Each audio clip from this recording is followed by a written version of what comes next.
Assalamualaikum warahmatullahi wabarakatuh. Perkenalkan, nama saya Maulana Abdul Wahab dari kelas asuransi semester 2 kelas C. Ingin menjelaskan kembali atau mempresentasikan sebuah materi, yaitu ruang lingkup studi ekonomi. Nah, bidang studi ekonomi merupakan bidang suatu studi yang sudah mencakup lama berkembang sebagai suatu bidang ilmu pengetahuan. Berkembang ilmu ekonomi mulai tumbuh pesat pada sejak Adam Smith menerbitkan bukunya yang diterbitkan pada tahun 1776.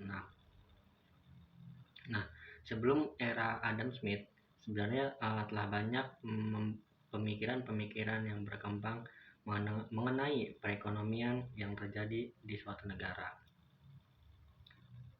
Namun pemikiran tersebut tidak sistematik. Sama seperti yang disampaikan oleh Adam Smith, aspek yang dianalisis masih secara menyeluruh tentang personalia, perekonomian, dan suatu masyarakat. Keterbatasan analisis menyebabkan pemikiran-pemikiran ekonomi masih belum dipandang sebagai cabang ilmu pengetahuan. Nah, 2 abad setelah zamannya Adam Smith, dunia telah menjadi sangat berkembang. Pada saat itu, revolusi industri baru saja berkembang. Saat ini, dunia sudah sangat berbeda. Kegiatan perekonomian sudah sangat maju.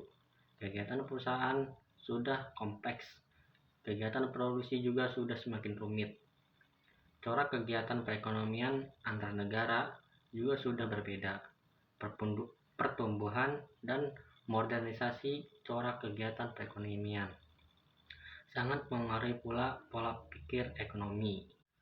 Sejak penerbitan buku Adam Smith tersebut, analisis ilmu pengetahuan ekonomi menjadi lebih kompleks dan memberikan gambaran-gambaran yang lebih lengkap tentang kegiatan suatu perekonomian, karena analisis utama dapat dibedakan secara garis besar dalam bentuk 2 teori. Yang pertama itu mikroekonomi dan makroekonomi. Nah, masalah pokok perekonomian, setiap hari, setiap orang pasti selalu menghadapi persoalan untuk membuat keputusan terhadap persoalan ekonomi, dan harus diputuskan apakah yang diartikan sebagai keputusan ekonomi. Kegiatan ekonomi meliputi kegiatan individu, perusahaan, dan perekonomian secara keseluruhan dalam menghasilkan barang dan jasa. Oleh karena itu, kegiatan ekonomi juga didefinisikan sebagai kegiatan seseorang atau kegiatan ekonomi badan atau suatu perusahaan untuk menghasilkan barang dan jasa, maupun mengkonsumsi barang dan jasa tersebut. Dalam kegiatan ekonomi, para pemikir ekonomi juga perlu menjawab persoalan yang menyangkut apa yang akan dihasilkan dalam kegiatan perekonomian. Persoalan tentang apa yang harus dihasilkan perekonomian kadangkala disebabkan adanya ketidakseimbangan antara kebutuhan masyarakat dan sumber daya yang tersedia dalam masyarakat. Di suatu pihak, masyarakat memiliki kebutuhan yang ingin dan tidak terbatas. Dalam memenuhi kebutuhan dan keinginan mereka, di sisi lain, ketersediaan sumber daya produksi barang tidak kebutuhan mereka relatif terbatas. Oleh karena itu, masyarakat tidak menikmati seluruhnya apa yang dibutuhkan secara bersama dalam waktu yang sama. Yang dimaksud dengan kebutuhan masyarakat adalah keinginan masyarakat untuk mendapat barang atau jasa. Kebutuhan barang dan jasa harus diikuti dengan kemampuan membeli terhadap barang tersebut. Keinginan yang diikuti oleh daya beli tersebut, permintaan yang efektif. Dilanjut dengan kebutuhan yang tidak terbatas. Persoalan ekonomi muncul karena kebutuhan manusia yang tidak terbatas. Apabila keinginan masa lalu telah terwujud, maka keinginan yang masa akan datang akan muncul. Di dalam negara, perkembangan mengkonsumsi makanan masih rendah. Hal ini lumrah, tetapi ini juga yang terjadi di negara berkembang. Konsumsi makanan yang masih rendah mendorong masyarakat untuk mengkonsumsi, meningkatkan kemakmurannya. Demikian dengan negara-negara maju. Pemenuhan kebutuhan yang dilakukan dalam mengkonsumsi sumber daya yang ada.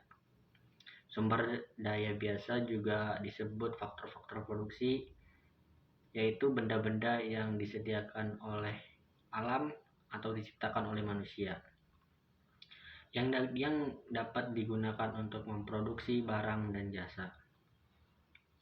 Sumber daya dibedakan menjadi 4 jenis, yaitu yang pertama, sumber daya alam, yaitu sumber daya yang disediakan oleh alam meliputi tanah dan berbagai sumber daya mineral yang lainnya. Yang kedua, tenaga kerja. Tenaga kerja tidak sebatas buruh dan perekonomian, tetapi juga termasuk semua keahlian yang dimiliki tenaga kerja dapat dibagi menjadi tenaga yang tidak terdidik, tenaga kerja terdidik, dan tenaga kerja terampil. Yang ketiga, itu modal. Ini merupakan benda yang diciptakan oleh manusia, kemudian digunakan dalam proses produksi untuk menghasilkan barang dan jasa. Yang keempat, entrepreneurship, yaitu keahlian usahawan dan kemampuan pengusaha untuk mendirikan dan mengembangkan usahanya. Terus ada definisi ilmu ekonomi. Ilmu ekonomi adalah ilmu yang sangat luas, secukupnya sehingga sangat sulit didefinisikan. Gambaran yang tepat tentang analisis dalam ilmu ekonomi secara tepat. Dalam upaya memberikan definisi jelas, ilmu ekonomi selalu dihubungkan dengan kondisi selangkang sumber daya dengan kebutuhan manusia yang tidak terbatas. Faktor produksi yang selalu dikonsumsikan tidak mampu memenuhi kebutuhan manusia yang tidak terbatas.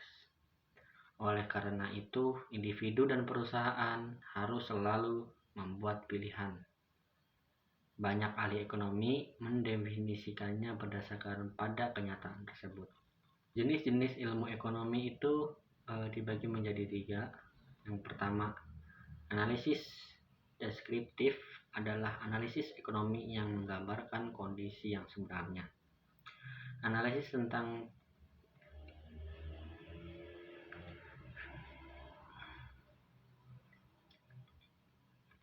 jenis-jenis ilmu ekonomi itu dibedakan menjadi